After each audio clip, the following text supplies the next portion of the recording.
Hi, I'm Margie Abbott with the Homeschool Counseling Team, and it's my pleasure today to present to you a workshop called How to Survive High School and Enjoy the Journey. This was originally called Don't Stress Out Over High School because facing high school can be the scariest time in your homeschool journey.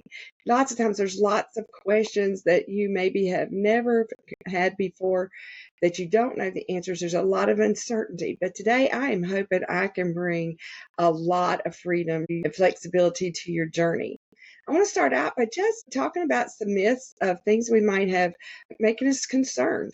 You might be thinking, I'll ruin my child's life if I don't do high school just right, or that they may really need to get serious about school now because high school really counts, or if my child isn't reading, writing, and doing arithmetic at a certain level, they will not be able to do high school.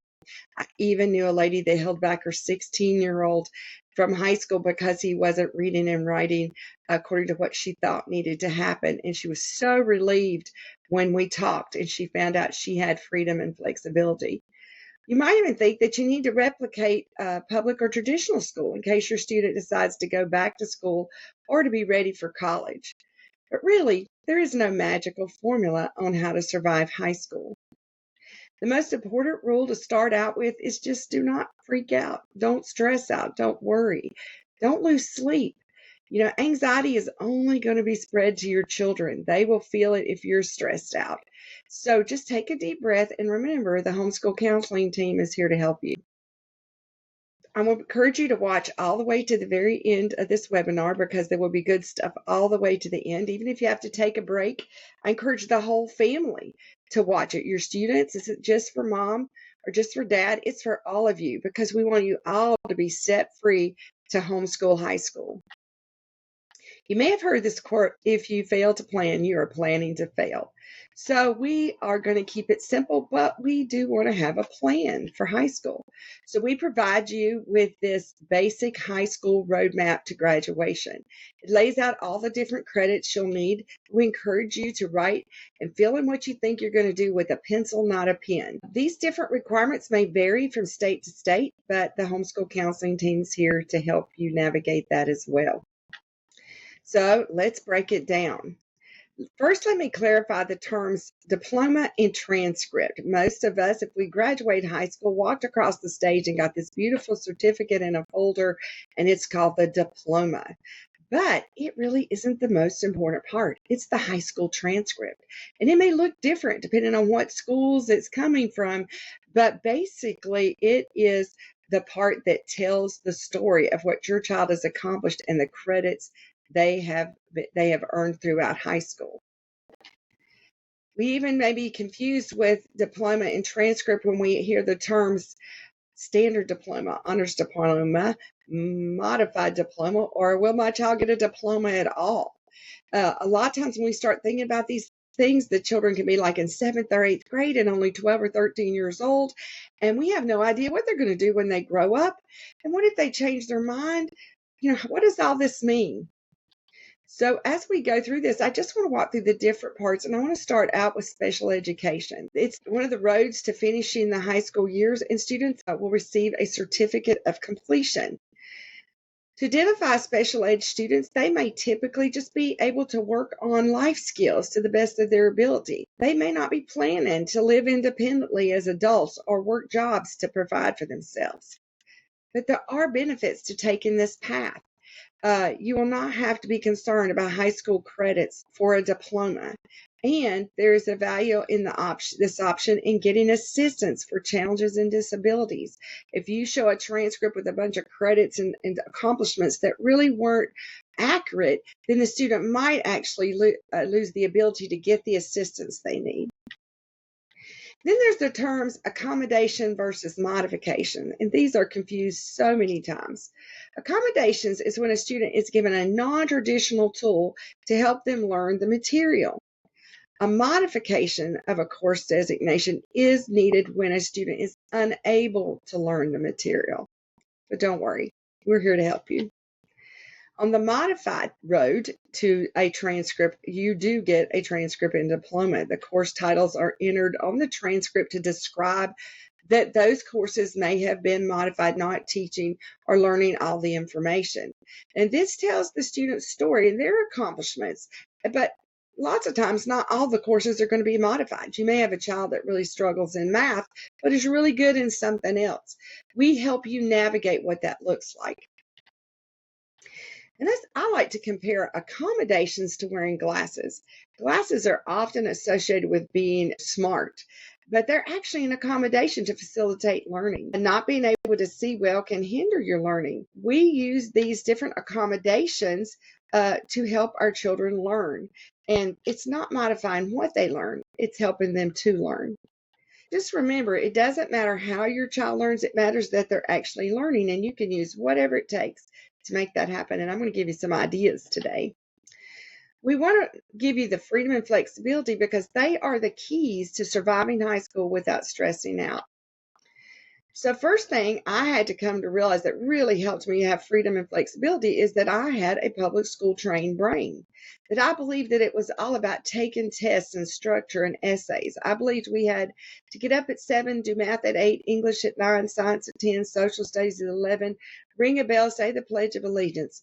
I thought to get a good education, it needed to look like public or traditional schools. And when we first started out, we just did lots of workbooks, reading and taking tests, and I realized that I didn't see many light bulbs coming on, but I might go get a science project out where we're doing something on the dining room table, and all of a sudden I would see questions coming out that were curiosity, and the lights are coming on. And I thought, oh, why is that? What do they know about retention of information? And I started researching and found a lot of graphic research that was done, and it basically told the same story. It says they know statistically that if kids read, take tests, and are lectured to, that their long-term retention is only about 5 or 10% of that information, which explained my education. I did really well in school, but by the time I got to first grade with my oldest son, I was reading this first grade history book, and I looked at my husband and said, did I go to school? I don't even know what's in a first grade history book. And some of you may feel that way as well, but it's really not your fault. It's the way we were educated. We learned the information long enough to make a good grade and moved on. I said I was a grade A maker, but didn't necessarily learn a lot. But if you go further into the research, it says if you do audio-visual, hands-on demonstrations, field trips, and they can verbally tell you what they know, the retention goes to like 90%. So you got to decide, do I want to stick with my old way of doing things and just get a 5 or 10% result, or do I want to incorporate these other things and shoot for the 90? And I definitely wanted the 90. So as we're looking at our high school roadmap, we want to walk through each part of it and explain how to develop different things. So let's talk about meeting credit requirements with freedom and flexibility for high school. So what is a credit? How do you determine credits? Sometimes credits can be determined by a specific curriculum, a book, a computer course, and that will designate the credit that's given for that course. It doesn't matter how fast or slow you take to complete that information, at least what you want to know of that information. But when you're done, you would get the credit value that's been designated to that course. The same is similar with classes that might be taken outside of your homeschool, like at a co-op or a tutorial, or even dual enrollment may designate a credit value for that course. Some credits will be based on hours rather than a textbook, and we're going to talk about that a little more later. When we're issuing credits for high school, if they're doing something all year long, it's typically a half a credit in the fall, a half a credit in the spring, and then they will combine on the transcript as one full credit. However, flexibility allows them to be taught more like they're taught as college courses in a block style method where you can do English and social studies in the fall, science and health in the spring, and maybe math all year long if you need the extra repetition. There are half credit courses like health or personal finance, government, economics, driver's education, or ACT. But not everything needs to go on the transcript. If you want to put the strongest things on a transcript, so you don't necessarily want to list driver's ed or ACT prep just because they did it. A lot of colleges will assume that they did those things, but they are there if we do need those to meet the elective requirements. Let's talk about eighth grade. This was kind of a new phenomenon to me about 10 years ago when they started allowing high school credits in the eighth grade. So if your student is college bound, I was going to refer to the college what they're going to require. And this is optional. Is it necessary to graduate from high school? It's easy to get your high school credits in the 4 years of high school.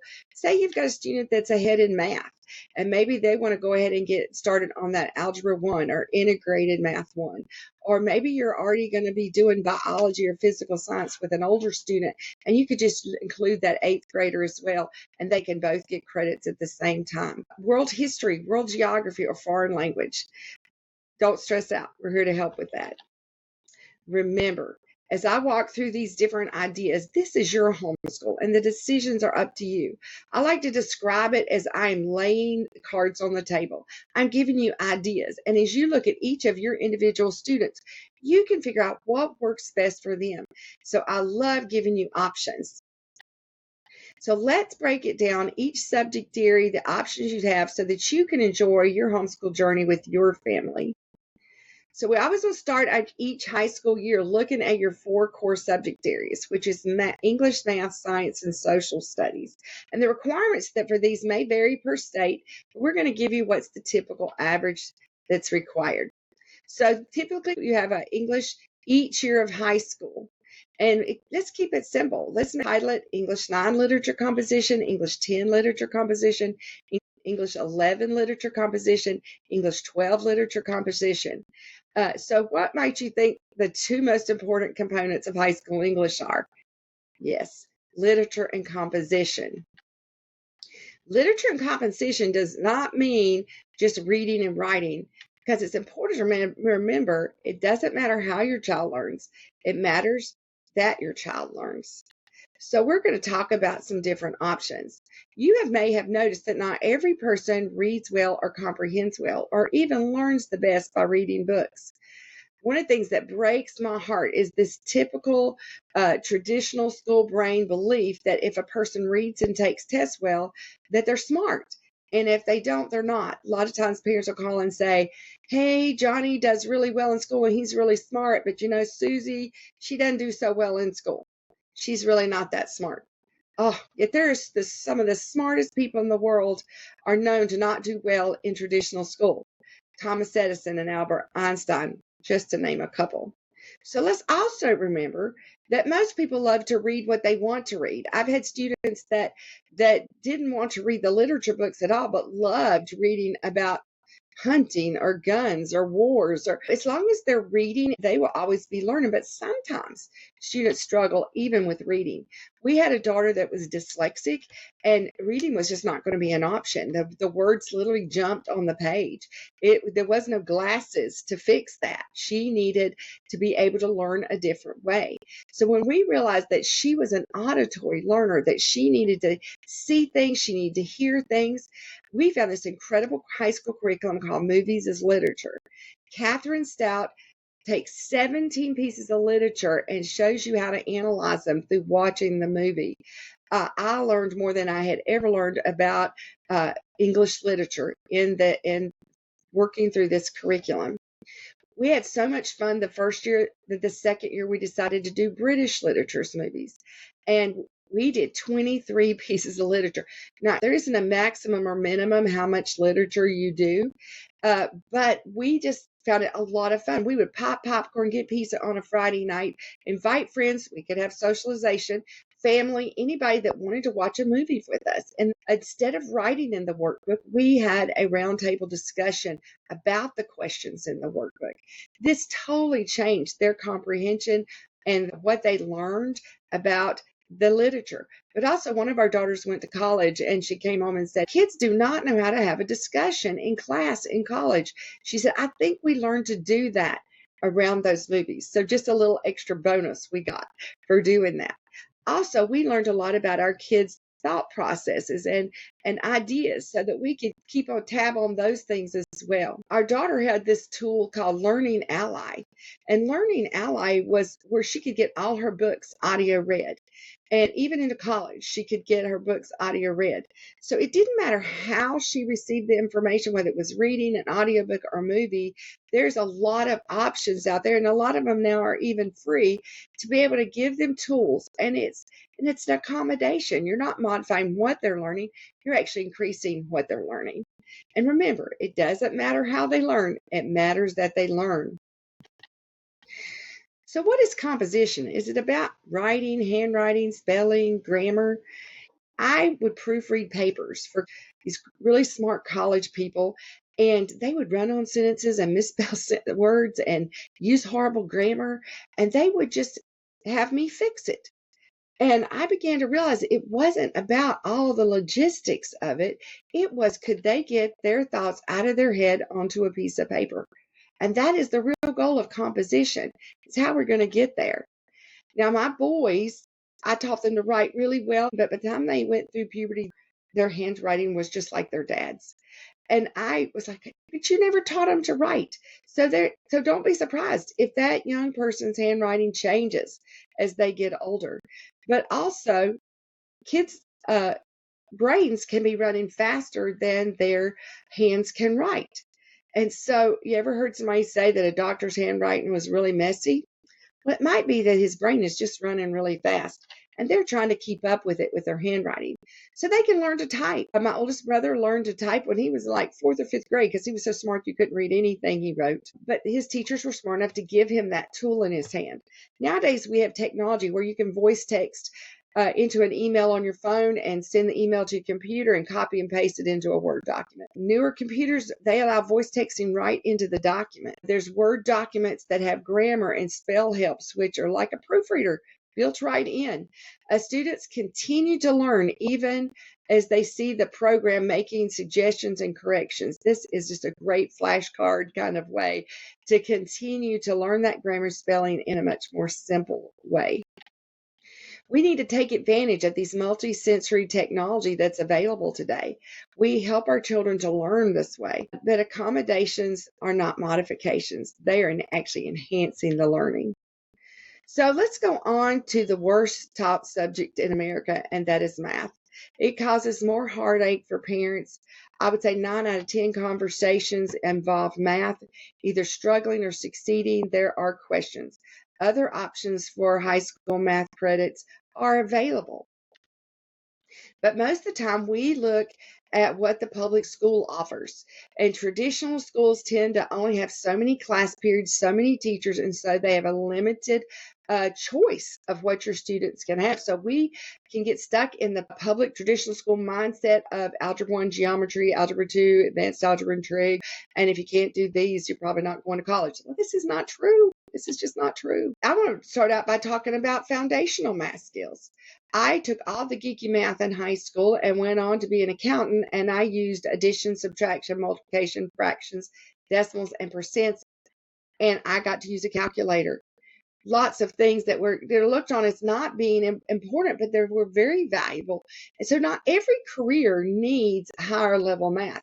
So that's part of what we want to look at today is those are options. We sometimes don't include pre-algebra as being a high school course, but it absolutely can be. We were doing math with some of our older kids, and they got about halfway through the Algebra 1 book, but they got about halfway through, and I saw all the lights go out. I mean, they were not getting it. And we just stopped and called that part pre-algebra because the big part of the first part of a algebra program is just reviewing pre-algebra, and they had done that fine. And then the next year we started over again, and the light bulbs came on, and they were ready to receive the information. Sometimes when they're not getting it's just they're not ready. Their brain's not developed. They just aren't ready to receive the information. You have a lot of other options in your math, like consumer math, business math, accounting, construction math, electrician's math, technology. They can dual enroll classes like statistics, general math, college math. All these different things are options too if you want your student to learn a math. And the majority of children will never use the higher level math. So let's talk about practical math versus logic math. This was a real eye opener for me because I really couldn't imagine that they would teach me any math that nobody ever used. But when I started homeschooling, I loved math, and a lot of parents were intimidated by math. So they asked me to tutor their children. And I found out real quickly that they don't bring the kids that love math to the math tutor. They bring the ones that are the musicians, the artists, the writers, the beautifully right brain creative individuals that is not unusual at all that they will struggle with math because they have a really strong right brain operation, and a left brain person tends to be more mathematical and analytical. One question that you may have heard at your house that I got asked a lot was, when will we ever use this? And I wanted to answer their question, so I started looking into it and trying to decide. And I would tell them, in Algebra 1, you've got some reasoning skills and problem solving kind of things, so that we can find some good in that. And then I got to geometry, and I could see where you needed to figure the area and perimeters of things as you went through life. And I could see some good use of geometry, except I could not understand proofs. Never in my adult life had anybody ever asked me to give the theorem for 2 plus 2 is 4 or any other mathematical equation. So I eventually took that out of the curriculum for my students because I felt like it was useless. But then when I got to Algebra 2, I couldn't figure out anything. I couldn't find anything that I would use. And I thought it was just because I was an accountant and never used that in my job. So I happened to be at a family gathering and asked my brothers, who are much more engineering jobs and I had been to college, done all that. I said, when do you use Algebra 2 in your job? And they both kind of chuckled and said, oh, it's a logic math. It's not a practical math anybody uses in their job. And I was like, what? Why would you spend a whole year of high school learning something that nobody uses in a job? There's got to be a better way. There's got to be another way. And then I ran into this gentleman. Somebody told me about this gentleman's curriculum, and they said, this is a different way to learn math. What do you think? So I started checking into it because one of my sons had come to me and said, I don't have the math I need for my job. And I was kind of devastated by that. I'm thinking, oh, we want to do a great job as homeschool parents, and what had I left out? And the thing that drew me to check more into this is that I found out he was tutoring college graduates that didn't have the math they needed to do their job. And I think, oh, maybe he has the answer, and he did.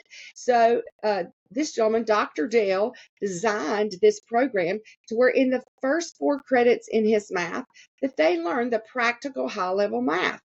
Interestingly enough, it's the math they'll pretty much need on the ACT or the SAT. He's going to teach them how to use a scientific calculator that they can increase their accuracy and speed at the ACT or even on their job or in the college. But also, this is a game changer for students with dyslexia, dyscalculia, bad handwriting.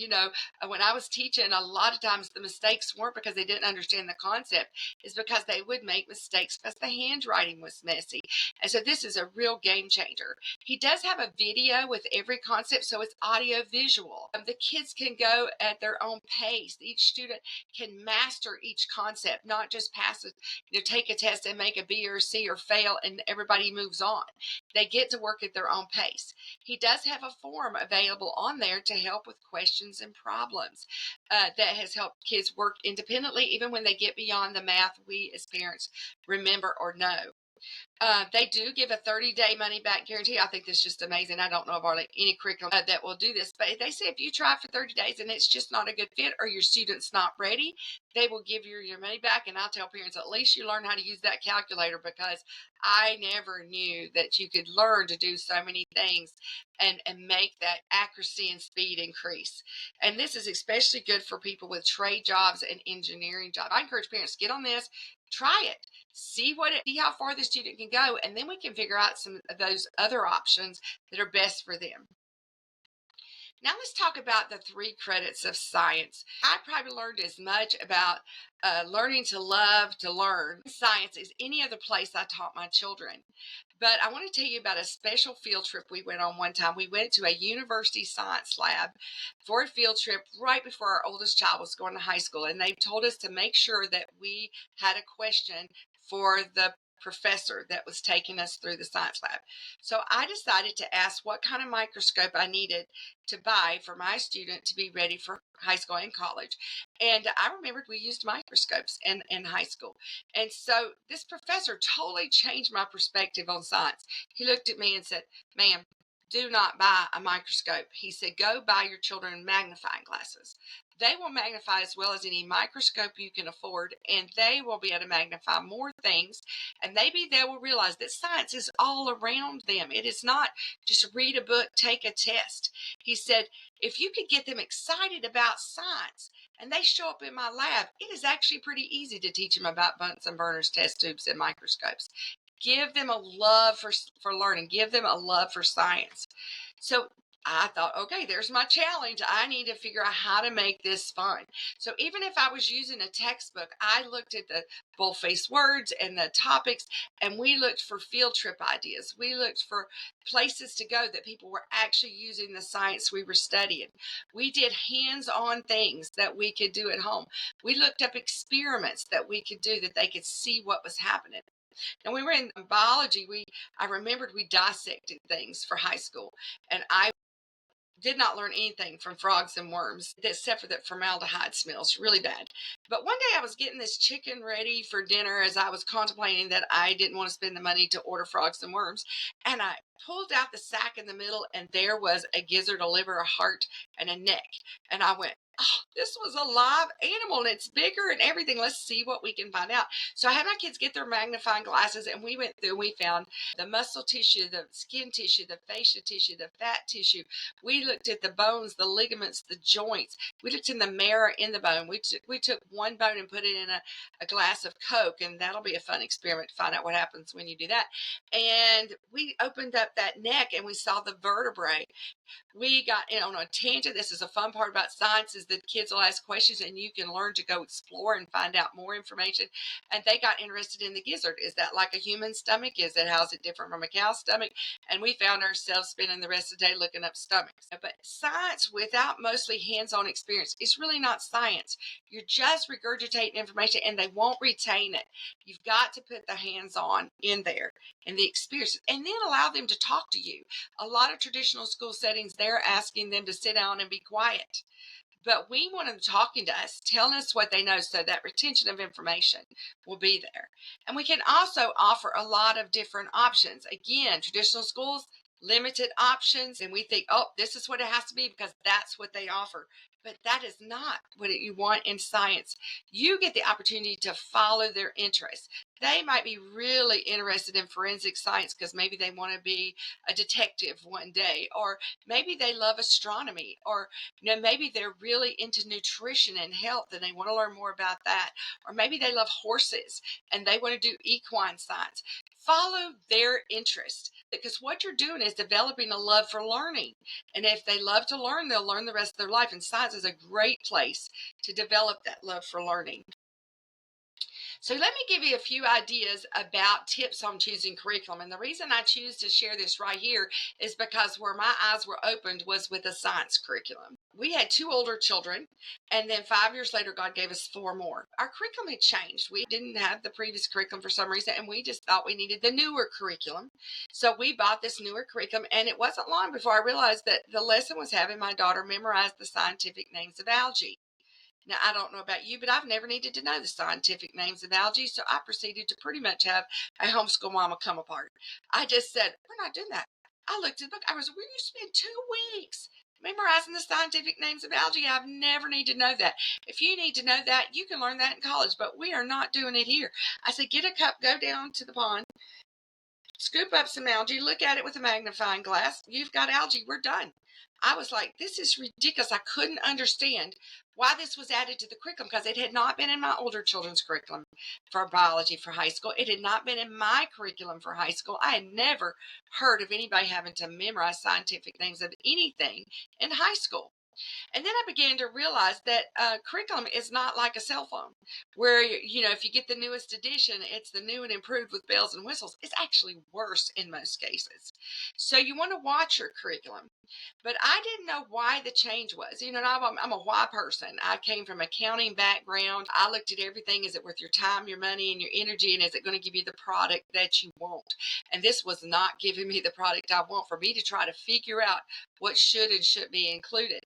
So one day, and this is something I love to do, as I love to ask people what they do for a living, you learn so much. And I met this gentleman, and for the only time in my life, he gave me an answer that I had never heard before. He said, "I'm a curriculum producer." In my mind, I am thinking, what's the chances? This must be my opportunity to ask. So I said, well, I am seeing new stuff added to curriculum. And that's as far as I got. And he said, oh, we have to do that in order to sell new additions to the book. He said, you have to add so much new stuff or change it in order to make it a new addition to the book. And I said, so you do this to make money, not necessarily because the students need it? And I saw his eyes go big, and it dawned on him what was happening. And so I began to look and realize, oh, this has become kind of a marketplace. This has become a way that curriculum manufacturers can make more money. My older children were in college at this time, and one of my students had said, hey, I paid $125 for this book, and the teacher is only covering certain parts of it. And it dawned on me that that professor knew enough about his topic to know what really needed to be taught, and not just teaching every page. When I was in college, they didn't have all that fluff in there. We would go from start to finish. But now you've got curriculum that's got all this extra stuff. One of our daughters got real smart, and she'd go to the professor at the beginning of the semester and say, can I just buy the first edition? And most of the time, the professor would say, absolutely, that's all I'm going to cover. And so she didn't have to pay the higher price. She could get it less expensively to buy the book. And if she couldn't get a first edition book, a lot of times she would just rent the book, because she didn't want to keep the book with all that extra information. First editions are going to have plenty of information to lay a foundation of knowledge. Now, I will also kind of add to that my daughter, who I had the little come apart over the curriculum, she went on to be a biology major in college. We changed curriculums and were able to give her something different. We found this 101 series, which is got DVDs with a printable workbook. It took us about an hour to do her science lessons and give her the basics of what she needed. And then she got to do lots of hands-on. She fell in love with biology and went on to college to do that. Now, this was my daughter who was dyslexic, so I was just a little apprehensive about the fact that she was going to college to start with, but doing biology. But the end of her first semester, her professor came and asked if she wanted to be in honors biology the next semester. And she told me this, and I said, are you really going to do that? And she said, I've never been honors anything. I'm going to do it. And she did. She went on in. She did very, very well. But about halfway through the second semester, she called home and she said, I thought I'd let you know we went over the scientific names of algae. And I said, well, I told you if you ever needed to know that, you could learn it in college. And she said, that's why I called home. We don't even have to learn that stuff in college. She said, how in the world did you know not to make me do that in high school? And I just said, if it didn't make sense, I didn't do it. And I believe that's a great tool for you to have in your belt. If you're running across curriculum and it's having you do something that makes no sense, that you've never needed to know, that it feels like a waste of time, it probably is. And then spend that time doing things that are going to be more beneficial to their education. There's lots of resources. Use real things. We didn't worry about our sons getting dissection because they were hunters. You can use video labs. YouTube's got videos on how to dissect a leaf. I mean, there's all kinds of ways to bring that audio-visual learning in, hands-on learning, and get more out of your curriculum and actually learn. Since the 101 series didn't have a physical science course, I was excited to find Exploration Education, which is a hands-on course where they have everything you need in a box to teach physical science. All the little labs and experiments. Some parents are really intimidated by science, so this is a great place to start. And I've had a lot of parents tell me how much they really like that curriculum. And there's lots of resources out there. You're not limited to what I recommend. It's just I'm trying to give you ideas so you can enjoy the journey.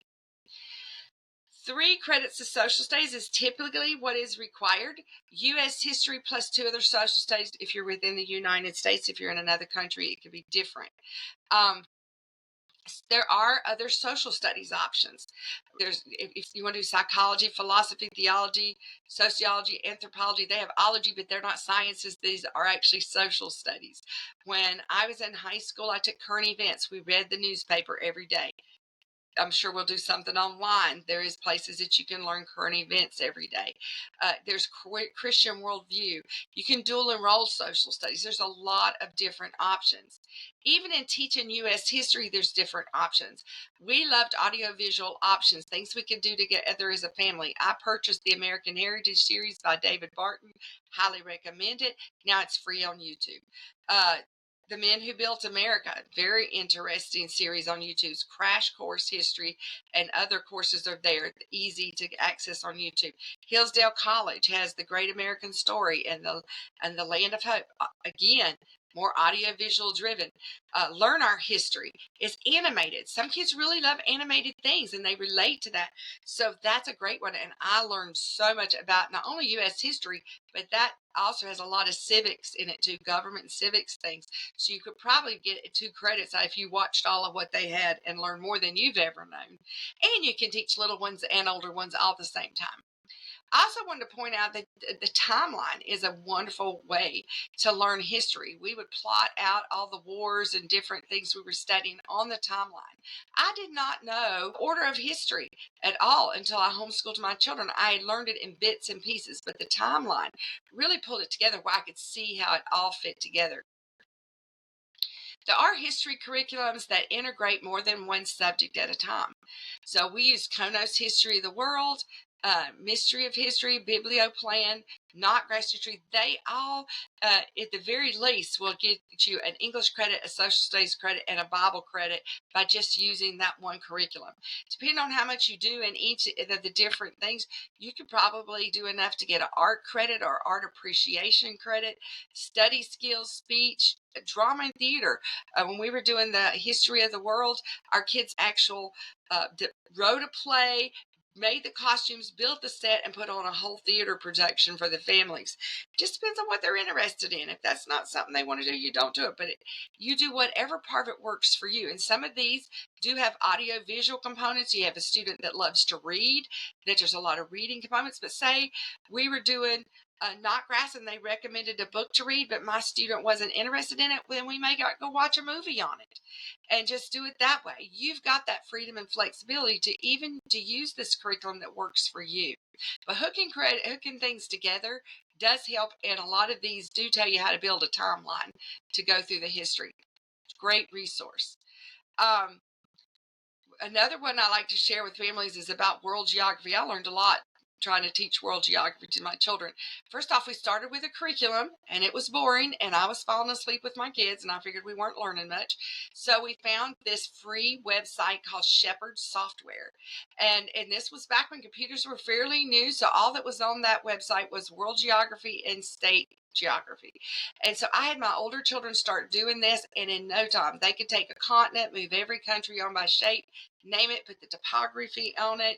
It was amazing, more than I'd ever known. But while we were doing this, I had a little 4-year-old, and he was just wanting to play too. And I'm thinking, there's no way you can do this. You're 4 years old. And there was a state and capitals things, but I remembered we learned states and capitals in 4th or 5th grade because that's how it fell in the scope and sequence of a traditional school.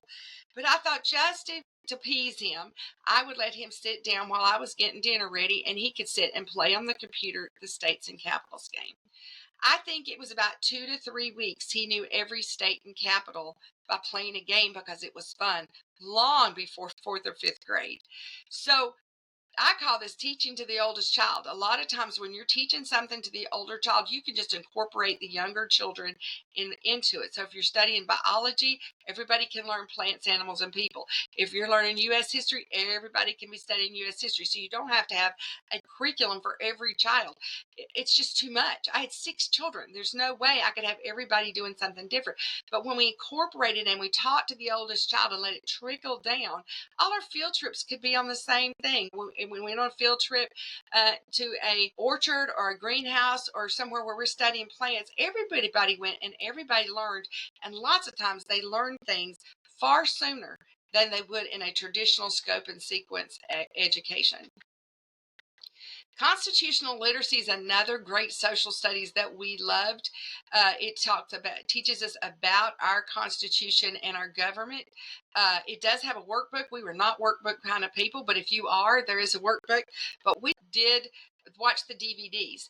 Now, one thing that we love to do is not necessarily do all our school in the daytime. We love doing things in the evening. So we could literally put on a DVD at night, sit down as a family, and all of us watch the DVD. I usually sat there with a notepad, taking notes, writing down questions asked, because there was so many things I learned that I had never known. And if we don't understand our Constitution, we will lose our liberty and our freedom. So we want to be able to know this so we can reclaim what our founding fathers did for us. I think you'll really love this.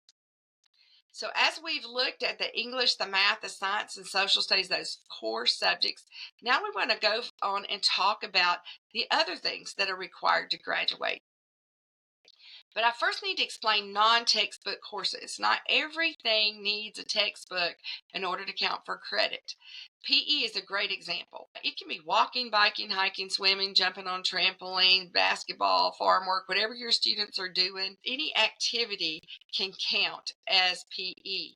Other non-textbook courses might be Bible, art, piano, guitar, childcare.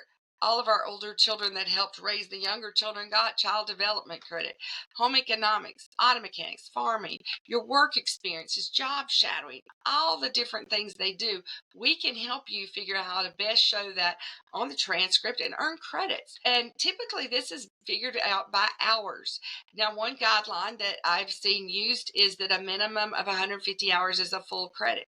A minimum of 75 hours is a half credit, and a minimum of 35 to 40 hours is a quarter credit. You do not need to keep a log. Nobody's going to come check and see if you missed 15 minutes somewhere. Don't waste your time making logs and doing tons of record keeping.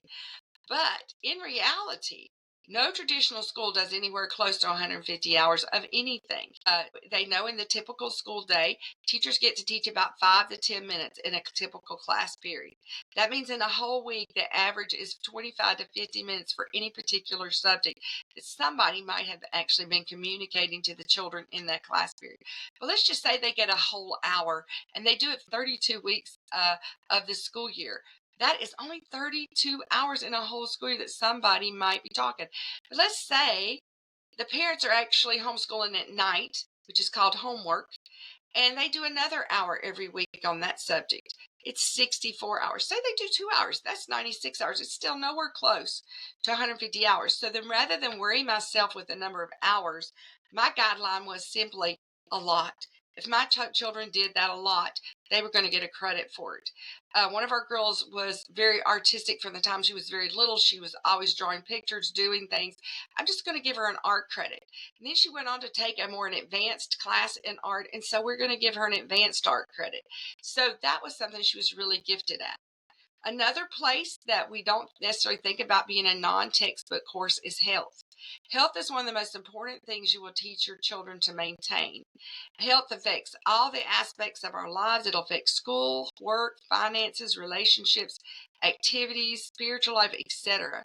And health is a course that should continue to be studied the rest of their life. Unfortunately, there's just not even really a lot of good textbooks out there for health. There is one particular book that is called Health and Nutrition, and it's actually a nutrition science book. It's really intense, probably worse than college, and people buy it thinking it's a health book. It's not a health book. You want them to learn health as a way of life, and so there's lots of resources around to do that. We had a book called Prescription to Nutritional Healing. It talked about the symptoms and the medical way to handle it, the natural way to handle it. It was very, very helpful and kept us out of the doctor's office a whole lot.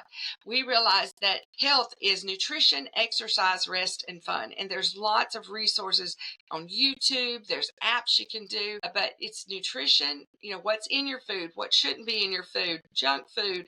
And we learned all those things, learning to eat, just make the better choices. Just learning to make the better, learning to be active while you're getting that PE credit. Be active. You need rest. Rest is part of healing. I did not know this for years, and I would not get the sleep I needed until someone finally told me, do you not know that's part of your health? It's when your body repairs itself and even burns fat. That's amazing. We want to get that rest we need. God told us to rest. He said those whom he loves, he gives rest. So we need rest. But the nutrition, exercise, rest, and fun. The Bible says a merry heart doeth good like a medicine, but a broken spirit dries up the bones. Sometimes if you're just having a rough day of homeschooling, you need to go laugh. You need to get outside and laugh and do something fun and get out in the sunshine. And then you'll be able to learn even better and keep your health. Personal finance is another course that is now taught and typically required in high school. I just love it because I worked part of my accounting career as a personal financial analyst. And I don't know how many times I would get a statement like this from a client that said, they made us take algebra, but we know nothing about math needed for everyday life. Why didn't they teach us this in high school? I actually worked with a gentleman that made over $100,000 a year and did not know how to balance his budget. So personal finance is not like consumer math. They're not the same. Consumer math is more an in-depth study of the actual mathematics of a mortgage or figuring an interest on a credit card. But personal finance is more of a general understanding of budgeting and staying out of debt and just being that frugal consumer. One of my favorite is Beyond for Personal Finance. It really puts them in some practical situations to think through. So, but there's a lot of resources out there, and you may have your own way of doing it. I actually was an accountant, but I still used a curriculum to make sure I didn't miss anything. But I made it fun. I wanted it to be something fun because you learn more if you're having fun. So let's talk a little bit about foreign language. One of the shocking things I say to parents is foreign language is not required to graduate. Many sigh a big sigh of relief, but some kids want to learn a foreign language. One day I met a lady and I asked her what she did for a living, and she said, I teach people to speak bilingually. And I asked her, I said, well, what are we doing wrong in America? Because I don't know anybody that went to a traditional American high school and took foreign language and is bilingual. And she said, oh, well, you teach it backwards in America. Other countries realize that a person should always learn to speak a language before they write a language. She reminded me that we spoke English 5 to 6 years before we went to school to write it. Speaking the language is always needed, but seldom is a person asked to write the language. That was a real eye-opener for me. She said, if writing is needed, it will be much easier to learn if the person is already bilingual. That makes you think, doesn't it? So here's some options and maybe ways that you can get your child to become bilingual. If you immerse yourselves, maybe you know somebody that is a native to that language, or maybe through podcasts and audiobooks, even watching TV shows. I actually learned sign language. That is considered a foreign language. And I love watching where somebody's signing on TV shows to see if I can keep up with it. But you can find people that speak those languages, or you can use apps. And so we had Duolingo. This lady actually recommended Duolingo. Our kids really enjoyed that. They have changed some of their structures, so you may decide that something else would fit your value structure better. So like Talkbox.mom or Babbel or Mango Languages, there's a lot of them out there. But the goal is to speak the language. It's not necessarily to write the language, and it's not to learn more grammar. I actually had a college professor look at me and say, I think it's so they can learn more grammar. And I thought, that makes no sense. You have all this grammar in the English language. It's to speak the language. That's your goal. So let's talk about some logistics for a transcript that might be helpful as you're planning out that school year, as you're doing that basic roadmap. You can just do a minimum of 4 credits per school year. Now, if you do 4 credits per school year for all 4 years, you're not going to get to 22 credits to graduate. But some years, if you have something medically happen, some things happen where you just can't get as much done, then we can work with you to help you still show some school in that year, but keep it to a minimum, because life happens even when you homeschool. Life happens, and so we understand that, and we work with you. But you also don't want to swing the pendulum too far the other way, and you want to keep the maximum to 8 credits per school year. You won't be able to show everything on the transcript. You want to show the best stuff, but more is not better on a transcript. 8 credits times 4 is 32 credits. So you've got plenty of room to add extra things, but we want to keep it to the best stuff to present the best looking transcript possible, and we're here to help you. The average credits per school year is 6. 6 times 4 is 24. You're still over the 22, or some states it is 24. So easily you can get your credits, but you don't have to rush. You can enjoy these precious years with your children. They will be gone so fast. Before you know it, they will be headed off. So we want to encourage you to don't rush, enjoy the years, and enjoy the journey. So let's talk about grades. What about grades? How do you determine grades? High school courses need to have letter grades to determine the GPA. So an A is a 4.0. You may have heard of a 4.0 GPA. An A minus is a 3.7. A B is a 3. A C is a 2. But the reason I mainly pointed out the 3.7 is that sometimes parents think they're not supposed to give their child all A's.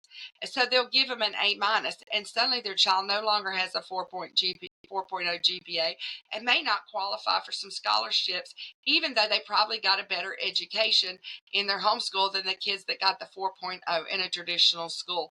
So don't be afraid of the A and the 4.0. Grades are determined by the parents unless it is from a dual enrollment course. Even if your student goes to a co-op or tutorial or is doing a computer program, those are your resources and tools. But you do have the privilege to come home and remediate to mastery, to go back over things and make sure they understand them. And if you do that, they deserve the better grade. So I wouldn't settle for a grade. Sometimes something is taught in that co-op or tutorial that you don't even care whether your kid knew that or not, or it might be something you didn't even want them to do. You're still in charge of the grades. So keep that in mind as you do that. Homeschoolers make A's. Even if a student is using that book and curriculum, you still have the option to go back over and to get that information, and then they deserve the A. Two big things to remember. I know I'm giving you a lot of things that are big things to remember, but you will be able to go back and rewatch the webinar and look at the different things. But these are two more things that are really important. Not everything in a textbook is worth memorizing. If you've never needed that information, your student will probably won't either. And they can learn it later if they needed to. You know, I've always been amazed parents want to have them learn everything before they go to college. And I'm thinking, well, what are you paying for college for if they don't have to learn something there? And if you teach them to love to learn, they'll learn it. You know, our kids went to college and ended up being the honor students because they got a great education and they love to learn. One part of that is that you're giving them a one-on-one tutorial education, which is the best way to educate any child. I took educational psychology in college and went through this book, went through all the different formats of how they're trying to increase the retention of information by different grade levels fitting together and all kinds of things. The end of the book said, the number one best way to educate any child is a one-on-one tutorial education. And I wrote my term paper for that class, homeschooling, the number one best way to educate any child. And I made an A on that paper in college because I based it off of what they know, that we get to cater the curriculum to our children. We get to go as fast or slow as they need to do that. There's no time for traditional schools to wait on the child that's struggling or to allow the one that's working ahead to go ahead and keep learning more. I believe that your worst day of homeschooling is going to be better than the best day that a traditional school can offer. Let's talk about a 3-year high school plan. Sometimes parents see their kids getting ahead and they think, oh, well, we need to get done. And students can do a 3-year high school plan. But there are some things to consider before choosing this path. Always consider maturity as well as academic level along with the long-term career and college goals of your student. Graduating early can impact scholarships, so you may want to talk with Pat on our high school counseling team to walk through those options. Students planning to graduate in less than 4 years should consider being at least 16 when they graduate. That is typically when you can get a job. But also check with your state and your umbrella school for their guidelines. Sometimes they don't allow for the earlier graduation. Remember also, there are a lot of things to learn in these high school years besides academics. There's life and relationship skills, there's work experiences, there's job shadowing, and they can even get some extra dual enrollment and be ahead when they get to college. Academically ready does not mean adult ready. So we have a 5-year high school plan as well. Students who have not met the graduation requirements are able to take an additional year, a 5th year of high school. And students are taking 5 years to graduate instead of the traditional 4 for a variety of reasons. One of our children took a 5th year because we moved in the middle of her senior year. We actually moved a farm. And it was just going to be a lot for us to get all the schoolwork done and move a farm. But we also found out that if she waited and took that 5th year, she would qualify for more scholarships the next year. So it was worth the wait for her to graduate a little later and have a calmer, smoother move, and for her to get those scholarships. You be sure to reach out to Lonnie or Marta for their expertise in navigating the 5-year plan. The transcript is going to show course title, grade, credits, and GPA. It is not going to show resources used or details of the activities. We can develop what you call an experience resume, or you might call it a portfolio. You can list categories like community service, volunteer hours, work experience, job shadowing, sports, awards, missions trips, and other activities that your student has done. You can give the details of maybe working at the food bank or the construction job your student did, what they learned working at a vet clinic, or what awards and were given and achievements in baseball, or maybe they won a merit scholarship, or maybe they went on a missions trip to India. Things that won't show on a transcript. You can show start dates and end dates that show that they have a work ethic and they've had perseverance to stick to things over a period of time. The homeschool counseling team provides a record keeping system. You may have one if you have an umbrella school, so this is not required by us. We just provide it as a tool for parents to use, and it has a built-in portfolio place as well. So now let's talk about really what matters for high school. We really get caught on the idea that it's all about academics, but it really isn't. It's about what you really want your child to achieve before they get out of high school. But let me ask these first 2 questions. How many of you have exceptional children? And how many have children with challenges in their education? And for how many is that the same child? Every child is gifted by God in some way. And it's okay for us to put the spotlight on what they're good at and not on what they're struggling with. They'll actually achieve more. So as we're developing this transcript for high school, we want to look at it and see, where is this child going? Where are they gifted? Let's allow them to learn and grow and towards what they're being called to do.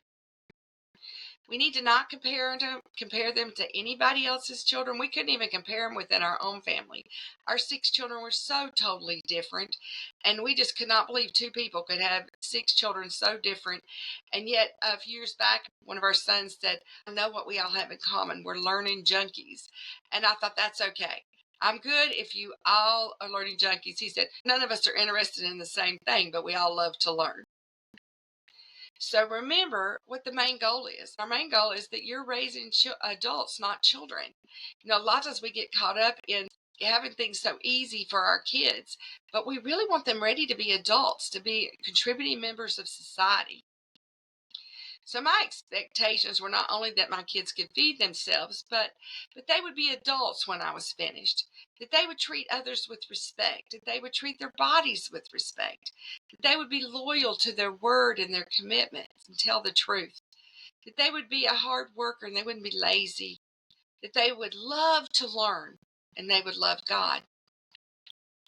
So a lot of times when I'm talking at different events, I'll tell parents, put up your hand. I want to tell you the 5 most important things your student needs to know. The most important things your students need before they get out of high school, and it's not book learning. And you might have guessed the first one is to love to learn. If you teach your child to love to learn, they'll learn the rest of their life. There's no way you're going to teach them everything they need before they get out of high school. To know how they learn best. You will never teach your child everything, but if they know how to learn, they'll never stop learning. They need to have a good work ethic. You can be the smartest person at a college or at a job, but if you don't show up and you don't do your homework, you won't last. Your students won't last. to be able to be a problem solver. We tend to, as parents, answer all the questions and answer all the problems, and we need to stop that. We need to help them to figure things out and ask them, what do you think and how do you think we should do this? Because when we teach them to problem solve, this also helps them have a good attitude, because there's hope when you know there's a better solution and you can problem solve to it. And when we look at those things, we realize that if you can help your child to be led by God, which brings wisdom to tie all these things together, they will wrap that little package up, because the Bible tells us the fear of the Lord is the beginning of wisdom. And we need our kids to walk in wisdom. As they love to learn, they need to know, they have the wisdom to know what to learn. They need to have the wisdom to know how they learn. They need to have wisdom in having a good work ethic and seeing what needs to be done. And they need wisdom in problem solving. I encourage you to make these your 5 goals as you travel through high school. Now, this webinar is appearing on the Set Free to Homeschool YouTube channel, so I really encourage you to subscribe, because I will be putting out more webinars and short videos on different topics, and I actually will also be going through my book, Myths of Education, Truths That Will Set You Free. You can get a copy of that on Amazon. I go through over 60 some myths of things that people don't even know that are myths, the things that we have just assumed. And I've probably unraveled a few myths just coming through this webinar today. And there's a lot more. And if you know the truth, it will set you free to enjoy the journey with freedom and flexibility as you homeschool your children. If you still have questions, we have hope-filled answers at the homeschool counseling team. It is our pleasure. We have between us 4 ladies that have over 150 years experience. You about can't have crossed something we have don't have an answer for between us. We love helping families. It is our passion. So we encourage you to email us at info@homeschoolcounselingteam.com. If you want to email me personally, it's Margie@homeschoolcounselingteam.com. Or you can schedule a call with me at calendly.com/Margie-HCT. The homeschool counseling team is also available to come speak at your events and your conferences, to meet with your group. We love encouraging families face-to-face, and so we hope to do that. You might even see us at a conference near you sometime soon. But we pray that you'll have a wonderful school year, and that you'll reach out to us and let us help you enjoy your journey.